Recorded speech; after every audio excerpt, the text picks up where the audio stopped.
வணக்கம், welcome to car audition Chennai ராபிட்டா. இன்றைக்கி நம்ம பார்க்க போகிறது டாட்டா அல்ட்ராஸ், அதோட ஆடியோ கிரேட் பற்றி. இதில் இந்த காரில் என்ன பண்ணியிருக்கோம்னா, ஃப்ரண்ட்டில் 2-வே ஆக்டிவ் பண்ணியிருக்கோம், ரியரில் ஒரு கோஆக்சல் இன்ஸ்டால் பண்ணியிருக்கோம், 12 inches சப் ஒன்று இன்ஸ்டால் பண்ணியிருக்கோம். அதை தவிர 5 channel லேம்ப் ஒன்று யூஸ் பண்ணியிருக்கோம். இது எல்லாத்தையும் ட்ரைவ் பண்ணுறதுக்கு 10 channel டிஎஸ்பி யூஸ் பண்ணியிருக்கோம். இதில் என்னென்ன பிராண்ட் யூஸ் பண்ணியிருக்கோம், அது எப்படி இன்ஸ்டால் பண்ணியிருக்கோன்றது இப்போ பார்க்கலாம். இப்போ இந்த காரில் என்ன பண்ணியிருக்கோம்னா, ஃப்ரண்ட்டில் வந்து 2-வே ஆக்டிவ் பண்ணியிருக்கோம். அதுக்கு வந்து கிக்கரோட கேஎஸ் சீரிஸ் காம்பனன்ட் யூஸ் பண்ணியிருக்கோம். ரியரில் வந்து சிஎஸ் கோஆக்சல் வந்து யூஸ் பண்ணியிருக்கோம். அண்ட் தென் சப்வூஃபர் பார்த்தீங்கன்னா கிக்கரோட எல்லோ சீரிஸ் சப்வூஃபர் 12 inches யூஸ் பண்ணியிருக்கோம். ப்ளஸ் சவுண்ட் மேக்கர்ஸோட EP10 10 channel டிஎஸ்பி இதுக்கு யூஸ் பண்ணியிருக்கோம். அப்புறமா சவுண்ட் மேக்கர்ஸோட 5 channel ஆம்பிளிஃபையர் ஒன்று இதுக்கு யூஸ் பண்ணியிருக்கோம்.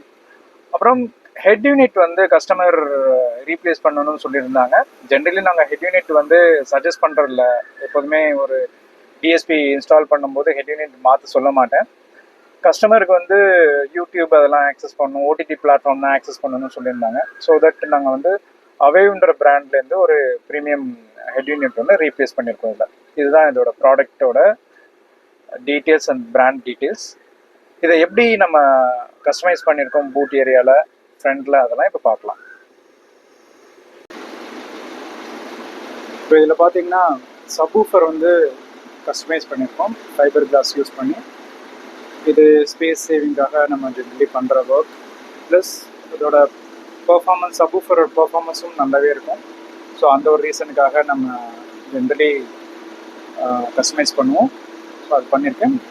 ப்ளஸ் கம்ப்ளீட்டாக பூட் வந்து ஒர்க் பண்ணியிருக்கோம். இந்த பூட் ஏரியாவில் பார்த்தீங்கன்னா அந்த amplifier 5 channel amp and then sound மேக்கர்ஸோட டிஎஸ்பி அது பூட்டில் கஸ்டம் இன்ஸ்டால் பண்ணியிருக்கோம். அதை நீங்கள் பார்க்கலாம். இதுக்கு மேலே லக்கேஜ் எல்லாமே வச்சுக்கலாம், ஒன்றும் ப்ராப்ளமே கிடையாது. ஈவன் ஆம்பிளிஃபையருக்கும் சரி டிஎஸ்பிக்கும் சரி அந்த ஹீட் ஆகிறதுனால எதுவும் ஃபெயிலியர்ஸ் வருமானா இருக்காது. ஸோ அதுக்கான வெண்டிலேஷன் தான் நம்ம வந்து ப்ரொவைட் பண்ணியிருக்கோம்.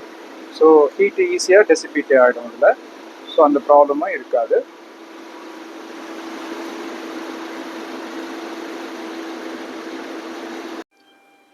இந்த காரில் ஷம்மாஃப்னு ஒரு டேம்பிங் யூஸ் பண்ணியிருக்கோம். இது வந்து ஒரு Russian brand, made in Russia.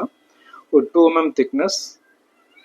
இதில் வந்து பார்த்தீங்கன்னா பூட் ஏரியா, டோர் பேனல்ஸ் எல்லாமே டேம்ப் பண்ணியிருக்கோம். டோர் பேனல்ஸில் வந்து 4 layers பண்ணியிருக்கோம். பூட் ஏரியாவில் சிங்கிள் லேயர் பண்ணியிருக்கோம். அண்ட் தென் பானட் டேம்ப் பண்ணியிருக்கோம். அதை நீங்கள் இப்போ பார்க்கலாம். இந்த ட்வீட்டர்ஸ் மாத்திரம் ஏ பில்லரில் ஒரு ஃபேப்ரிகேட் பண்ணி ஏ பில்லரை அதில் வந்து ட்வீட்டர்ஸ் வந்து ஃபிக்ஸ் பண்ணியிருக்கோம்.